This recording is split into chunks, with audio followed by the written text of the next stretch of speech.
कई वर्षों पहले पर्वतमाला से घिरे एक विशाल साम्राज्य पर राजा विराट का शासन था। विराट अपने राज्य के सबसे ताकतवर राजा के रूप में प्रसिद्ध था, लेकिन ये प्रसिद्धि उसकी क्रूरता और कठोर नीतियों के कारण थी।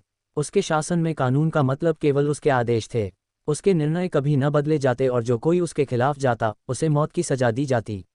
राजा का जन्म एक योद्धा परिवार में हुआ था। बचपन में ही उसने अपने माता पिता को दुश्मनों के हाथों खो दिया था। इस त्रासदी ने उसे कठोर बना दिया।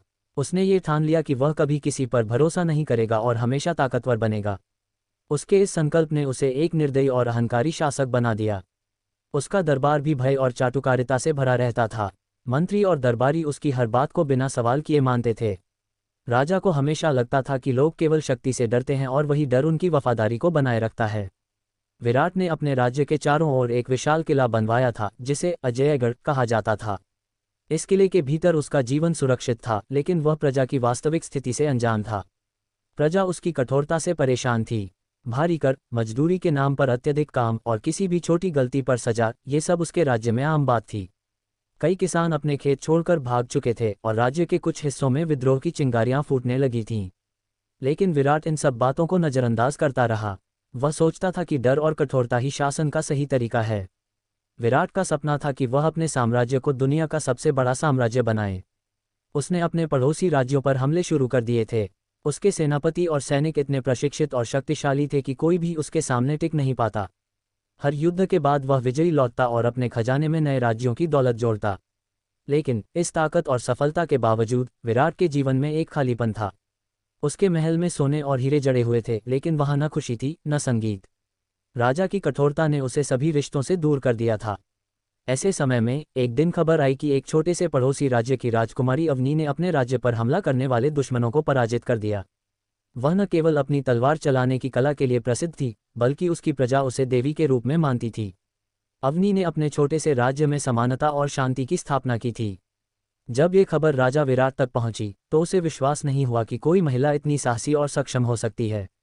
उसने सोचा कि यह महज एक कहानी है, लेकिन जब उसके दरबारियों ने इस खबर की पुष्टि की तो उसकी जिज्ञासा बढ़ गई।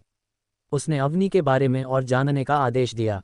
राजा ने फैसला किया कि वह अवनी से मुलाकात करेगा। हालांकि यह मुलाकात उसके कठोर जीवन में एक ऐसी घटना बनने वाली थी जिसने न केवल उसके जीवन को बदल दिया, बल्कि पूरे साम्राज्य की दिशा भी बदल दी।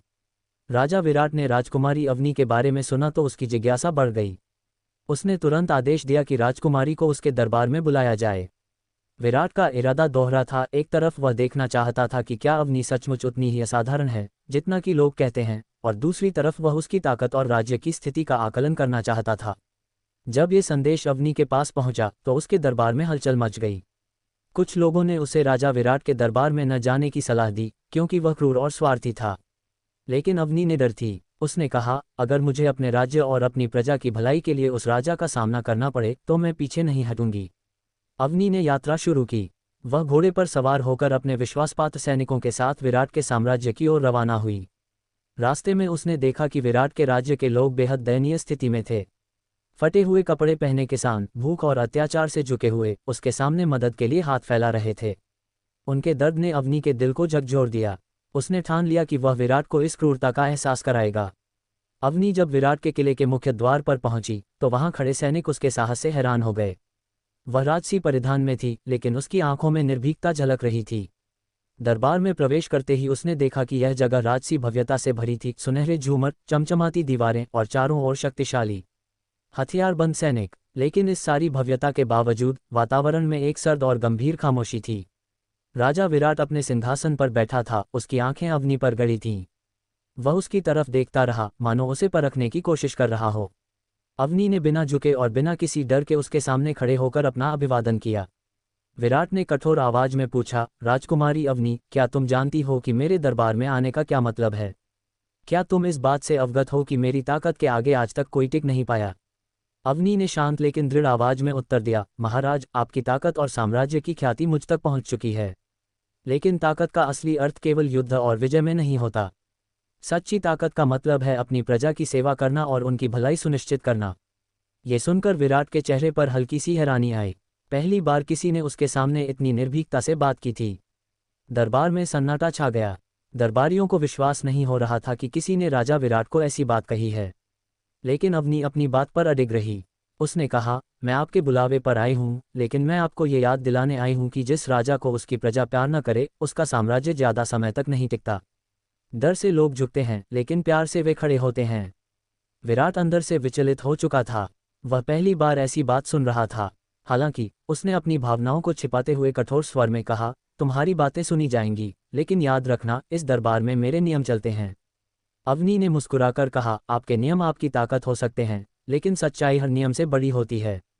और सच्चाई वही है जो लोगों के दिलों में होती है। अवनी की बातों ने विराट के भीतर एक हलचल पैदा कर दी। पहली बार उसे ऐसा महसूस हुआ कि उसकी ताकत और उसके साम्राज्य की भव्यता अधूरी है। उसने अवनी को कुछ दिन अपने दरबार में रुकने का प्रस्ताव दिया, ताकि वह उसे और अच्छे से समझ सके। अवनी ने यह प्रस्ताव स्वीकार कर लिया, लेकिन उसके मन में ठान लिया था कि वह विराट को बदल कर ही रहेगी। अवनी के विचार और साहस ने राजा विराट के मन में हलचल मचा दी थी। उसने पहली बार किसी को इतना निडर, तर्कशील और आत्मविश्वास से भरा देखा था। राजा ने उसे अपने महल में कुछ दिन ठहरने का आदेश दिया, ताकि वह उसकी बातें और गहराई से समझ सके। अवनी ने भी यह अवसर स्वीकार किया, क्योंकि वह जानती थी कि यही वह मौका है जब वह विराट को बदल सकती है। अवनी ने महल के भीतर रहकर प्रजा की स्थिति और उनके दर्द की कहानियां विराट तक पहुंचानी शुरू की। उसने उसे दिखाया कि उसकी क्रूरता ने प्रजा को कितना त्रस्त कर दिया है। एक दिन अवनी ने कहा, महाराज, आपके पास सब कुछ है, सत्ता, धन और सेना, लेकिन अगर आपकी प्रजा ही आपसे नफरत करती है, तो ये सब किस काम का? सच्चा राजा वही है जिसे उसकी प्रजा प्यार करे। ये सुनकर विराट को कुछ सोचने पर मजबूर होना पड़ा, लेकिन उसके भीतर की कठोरता इतनी आसानी से टूटने वाली नहीं थी। उसने अवनी से कहा, तुम्हारे शब्द सुंदर हैं, लेकिन मेरी ताकत मेरे डर में है। अगर मैं कमजोर पड़ा तो मेरे दुश्मन मुझे मिटा देंगे। एक दिन अवनी ने विराट को उसके महल से बाहर प्रजा के बीच ले जाने का प्रस्ताव रखा। वह उसे अपने राज्य के गरीब हिस्से में ले गई, जहां भूख और पीड़ा से झुके हुए लोग उसे देखते ही डरकर पीछे हटने लगे। विराट ने देखा कि उसकी प्रजा उसके नाम से कांपती है। ये दृश्य उसके दिल को छू गया। अवनी ने कहा, देखिए, ये वही लोग हैं जिनके दम पर आपका साम्राज्य खड़ा है, लेकिन ये आपको देखकर डरते हैं, प्यार नहीं करते। क्या ऐसा राजा बनना आपका सपना था?